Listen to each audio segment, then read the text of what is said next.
Welcome to fandom. তো আবার একটা ইন্ডিয়ান ফুটবলের আপডেটের ভিডিও নিয়ে চলে এসেছি। আজকে আপডেট, ট্রান্সফার নিউজ সবকিছু তো আছেই, তার সাথে কিন্তু একটা বড় খেলা আছে, যেই খেলায় অসাধারণ কিছু স্কোর দেখেছি আমরা লাস্ট কিছু বছরে। 6-4 এত গোল, মানে গোলের বন্যা বয় যেই ফিক্সচারটাতে, সেই ফিক্সচারটাই কিন্তু আছে, যেটা হলো east Bengal versus Odisha FC. East বেঙ্গলের হোম ম্যাচ। আজকে কিন্তু মাঠে যাবো, আজকে ব্লগও পাবে রাত্রিবেলা, সেটার জন্য ওয়েট করো। আর তার সাথে কিন্তু আরেকটা কথা বলে দিই, কাল আর পরশু কিন্তু আমাদের টুর্নামেন্ট আদিত্য একাডেমি যে টার্ফটা আছে ভিএস এরিনা শ্যামনগরে, মানে নাগেরবাজার শ্যামনগরে, সেখানে কিন্তু তোমরা কিন্তু আসতে চাইলে আসতে পারো। অনেক রকম কিন্তু কম্পিটিশন করা হবে, অনেক রকম প্রাইজেসও আছে তোমাদের সাথে, সেইগুলো যদি জিততে পারো সেগুলো কিন্তু পাবে। আর তার সাথে তো খেলা চলবেই, আমরা কিন্তু ইউটিউব আর ফেসবুকে লাইভও করবো খেলাগুলো, তোমরা কিন্তু সেখানেও দেখতে পাবে। প্রথম কথা হলো, এখনো যারা সাবস্ক্রাইব করেনি করে নিও, আর অবশ্যই কিন্তু আমাদের ইনস্টাগ্রাম আর ফেসবুক পেজটা নিচে লিংক দেওয়া আছে ডেসক্রিপশনে, ফলো করে নিও। আর পুজোর থেকে প্রথমে শুনে নাও। তো প্রথমে ছোটখাটো কিছু আপডেট আছে, তো সেগুলো একটু দিয়ে দিই। তো তার মধ্যে বলি যে সামনে কিন্তু এএফসি এশিয়ান কাপ রয়েছে, এবং তার জন্য সেখানে কিন্তু একটা নতুন সিস্টেম প্রথমবারের জন্য ইউজ হতে চলেছে, সেটা হচ্ছে সেমি অটোমেটেড অফসাইড সিস্টেম। তো এটা কিন্তু প্রথমবার, মানে ফিফার কোনো টুর্নামেন্টে ফার্স্ট টাইম এই এএফসি এশিয়ান কাপ দিয়ে কিন্তু এটা শুরু হচ্ছে। যদি এখানে ঠিকঠাক মতো ওটাকে দেখে নেওয়া হবে, যদি ঠিকঠাক থাকে, তারপরে কিন্তু অন্যান্য বড় বড় টুর্নামেন্ট গুলোতে কিন্তু ইউজ করা হবে। তো এটা একটা ভালো উদ্যোগ, এবং তার সাথে বলে রাখি আরো অন্যান্য কিছু সিস্টেমের মধ্যে রয়েছে যেগুলো কিন্তু মানে ফিফা চাইছে আনার জন্য, তো সেগুলো আস্তে আস্তে ইমপ্লিমেন্ট কিন্তু করবে। তো এক্সপেরিমেন্টেশন হবে, এবার দেখা যাক এক্সপেরিমেন্টেশনটা সাকসেসফুল হয় নাকি আরো বাজে হয়। সাকসেসফুল কিন্তু হলে ভালো, অফসাইড নিয়ে এত প্রবলেম হয় রেফারিতে, সেগুলো কিন্তু সলভ হয়ে যাবে। এরপরে আসি অন্যান্য আপডেটের মধ্যে। তো এই মুহূর্তে তো সেরকম অন্যান্য টুর্নামেন্টের তো সেরকম নেই, বাট আই লিগ চলছে। গতকালকেও খেলা ছিল আইজল ভার্সেস ইন্টারকাশি, তো সেখানে কিন্তু ইন্টারকাশি জিতেছে। এবং বলে রাখি গতকাল আইএসএল এর ইন্টারকাশি এবং আইজল কিন্তু 1-1 গোলে ড্র হয়েছে। আর গতকালকে কিন্তু আইএসএল এর প্রথম হ্যাটট্রিকটাও হয়ে গেল, সেটা কিন্তু চিমা চুকু করেছে হায়দ্রাবাদের এগেনস্টে। আর হায়দ্রাবাদ কিন্তু খুবই বাজে পারফরমেন্স করছে এবছর, অনেক প্রবলেম রয়েছে, বিদেশিরাও চলে গেছে। আর এই হায়দ্রাবাদেরই একজন দুজন প্লেয়ারকে নাকি টার্গেট করছে শোনা যাচ্ছে। ইস্ট বেঙ্গল, মোহনবাগান অনেকেই নাকি টার্গেট করছে, এবং ইস্ট বেঙ্গল তো অবশ্যই হিতেশ শর্মার দিকে নাকি নজর রেখেছে। আর এর আগে কিন্তু সিজনের শুরুতে সাহিল দাবড়ার কথাও শুনেছিল, কিন্তু সাহিল দাবড়া কিন্তু তখন আসেনি, কন্ট্রাক্ট এক্সটেন্ডও করেছিল হায়দ্রাবাদে। তো সেই জায়গা থেকে আবার অ্যাপ্রোচ করবে কিনা সেটাও কিন্তু দেখার বিষয়।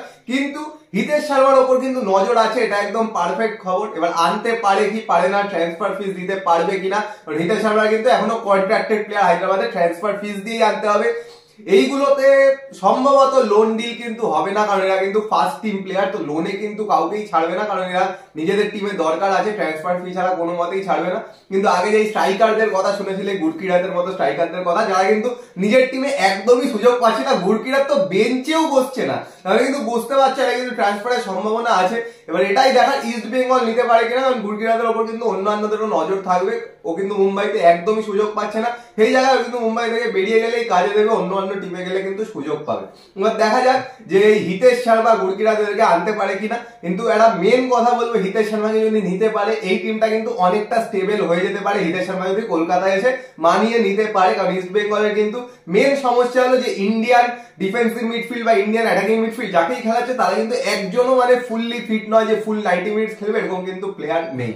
আর এর সাথে বলে রাখি আইএফ এর তরফ থেকে কিন্তু রিসেন্টলি আন্ডার-13, আন্ডার-14 ডিস্ট্রিক্ট লিগ শুরু করা হয়েছে, এবং সেটাও কিন্তু খেলা অলরেডি শুরু হয়ে গেছে। এবং তার সাথে বলে রাখি যে আজকে থেকে, মানে 22 তারিখ আজকে থেকে কিন্তু সেকেন্ড, মানে আই লিগ 3 এর প্লে অফ বা একদম ফাইনাল রাউন্ডটা কিন্তু শুরু হচ্ছে। তো এখান থেকে যেই 3টে টিম টপ থাকবে, তো তারা কিন্তু কোয়ালিফাই করবে আই লিগ 2 তে। এবং তার সাথে বলে রাখি গতকালকে কিন্তু মোহনবাগান তাঁবুতে বা মোহনবাগান ক্লাবে কিন্তু অমর একাদশের মূর্তি প্রতিস্থাপিত হয়েছে। এতদিন সেই মূর্তিটা শুধুমাত্র মোহনবাগান লেনে ছিল, যেটা শ্যামবাজার বা বিধানসভার ওখানে, এবার কিন্তু ক্লাবেও থাকবে। তো এবার আসি আজকের খেলা। তো আজকে তো একটা গুরুত্বপূর্ণ ম্যাচ, সেটা হচ্ছে ওড়িশা ভার্সেস ইস্ট বেঙ্গল। ওড়িশা জিতলে তো খুবই ভালো, আর ইস্ট বেঙ্গল জিতলে কিন্তু টপ 6-এ ঢুকে যাবে, এবং অন্যান্যদের থেকে পয়েন্টেও কিন্তু কিছুটা এগিয়ে যাবে। কারণ বলে রাখি এই মুহূর্তে কিন্তু মানে 6 নম্বর, 7 নম্বর, 8 নম্বর পরপর কিন্তু রয়েছে 1 পয়েন্ট 2 পয়েন্টের ডিফারেন্স। তো সেখান থেকে আজকের ম্যাচটা কিন্তু খুব ক্রুশিয়াল ইস্ট বেঙ্গলের জন্য। আর যেটা শোনা যাচ্ছে, হয়তো আহমেদ জো আজকের ম্যাচে নাও খেলতে পারে, এরকম একটা সম্ভাবনা রয়েছে, কারণ আহমেদ জো কিন্তু গতকালকে শোনা যাচ্ছে নাকি প্র্যাকটিসও করেনি। তো সেখান থেকে দেখা যাক কি হয়। তো খেলুক না খেলুক, যাই করুক, ওড়িশা কিন্তু অসাধারণ খেলছে, এই মুহূর্তে কোনো কথা হবে না। এফসি কাপেও দেখেছো কিন্তু পরের রাউন্ডে চলে গেছে লাস্ট ম্যাচটা হারিয়ে। তো সেই জায়গা থেকে যথেষ্ট কনফিডেন্ট টিম, চেষ্টা কিন্তু করবে জেতার, কারণ একটা ভালো পজিশনে অলরেডি আছে 5 নম্বরে। এই ম্যাচটা জিততে পারলে কিন্তু মোটামুটি টপ 6 এ অনেকটাই কিন্তু পাকা করে নিতে পারবে নিজেদের জায়গা, কারণ অনেকটা কিন্তু পয়েন্টের গ্যাপ হয়ে যাবে। আর ইস্ট বেঙ্গল যদি জিততে পারে, ইস্ট বেঙ্গল কিন্তু এই মুহূর্তে 7 এ আছে, সেখান থেকে কিন্তু টপ 6 এ ঢুকে যাবে 1 পয়েন্টের লিড নিয়ে। এটা কিন্তু বিশাল বড় একটা ব্যাপার, কারণ ফার্স্ট লেগের শেষে কিন্তু টপ 6 এ থাকা মানে একটা বিশাল পজিটিভ একটা মুভ কিন্তু হবে, সেটা যেটা সেকেন্ড লিগে কিন্তু প্লেয়ারদের অনেকটাই হেল্প করবে, কোচেদের মাইন্ডসেটে অনেকটা কিন্তু হেল্প করবে, কারণ 10টা ম্যাচের পরে টপ 6 এ ঢোকা মানে কিন্তু একটা বিশাল অ্যাডভান্টেজ হয়ে যেতে পারে। আর বলে রাখি বেশ কিছু টিম কিন্তু 11টা বা 12টা ম্যাচ খেলে তাদের ফার্স্ট লেগটা শেষ করবে, তো সেখান থেকে 10টা ম্যাচ, তো সেকেন্ড লেগে কিন্তু 12টা ম্যাচ থাকে। বাট ইস্ট বেঙ্গলের যে ডিসঅ্যাডভান্টেজ, সেকেন্ড লেগে ম্যাক্সিমামই কিন্তু অ্যাওয়ে ম্যাচ, তো সেই জায়গা থেকে কিন্তু একটা চাপ আছে। তো যাই হোক, বাট স্কোয়াড কিরকম না হবে আজকে সেটাই হচ্ছে দেখার। তো মোটামুটি ধরে নেওয়া যায় যে মুম্বাইয়ের সাথে যে স্কোয়াডটা ছিল, খুব যদি মানে চেঞ্জেস না হয় তাহলে সেম স্কোয়াডই নামবে।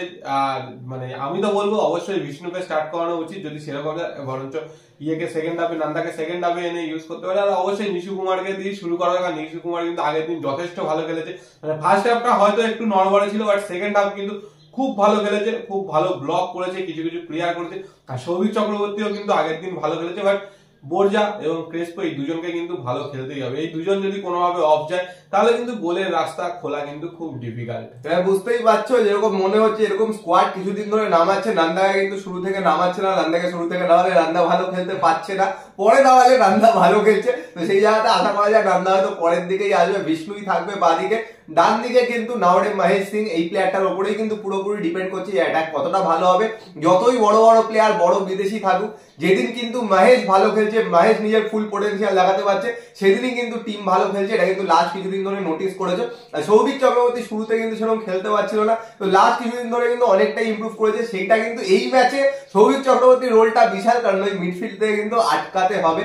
আর দেখা যাক, নিশু একদিন ভালো খেলে, একদিন বাজে খেলে। তো খেলেছে আগের দিন মোটামুটি, এবার ডান দিকে নিশু খেলতে পারে না, বাদিকে খেলতে পারে। মন্দার আছে, নিশু আছে, রাকিব আছে, অপশনের তো ছড়াছড়ি। এডউইন সিডনি, ভ্যান্সপাল কোথায় আছে কেউ জানে না, নিখোঁজ হয়ে গেছে। তো তোমাদের কি মনে হয় যে আজকে কি গোলের বৃষ্টি পড়বে আবার? আর স্কোয়াডটা কি মনে হয় যে স্টার্টিং 11 কি হবে? কমেন্ট বক্সে কিন্তু অবশ্যই কমেন্ট করে জানিও। আর পুচের আরো কিছু বক্তব্য আছে। আর একটা কথা, এটা গোলের বৃষ্টির কথা মনে পড়লো, ইস্ট বেঙ্গল ওড়িশা বরাবর কিন্তু হাই স্কোরিং ম্যাচ হয়। মানে এখনো অব্দি আইএসএল এ যতগুলো দেখেছি 4-3, 5-6, 5-5, 5-4, তো এরকম স্কোর লাইন হয়ে আছে। তো সেখান থেকে আজকেও দেখা যাক একটা হাই স্কোরিং ম্যাচ হয় কিনা। আর বলে রাখি, মানে ওড়িশা কিন্তু অসাধারণ খেলছে, প্রত্যেকটা জায়গায় প্রত্যেকটা প্লেয়ার, মানে জেনি থেকে শুরু করে পুইতিয়া, ফল, রয় কৃষ্ণা, মরেসিও, প্রত্যেকে ভালো খেলছে। তো সেখান থেকে কিন্তু খুব টাফ গেম হতে চলেছে। আর সবচেয়ে বড় কথা, দুই কোচের কিন্তু ট্যাকটিক্যাল একটা লড়াই কিন্তু আজকের ম্যাচে চলবে, কারণ দুজনেই দুজনকে খুব ভালো করেছেন, এর আগে বহুবার মুখোমুখি হয়েছে দুজনে। তো সেখান থেকে ট্যাকটিক্যাল লড়াইটাও কিন্তু দেখার মতো।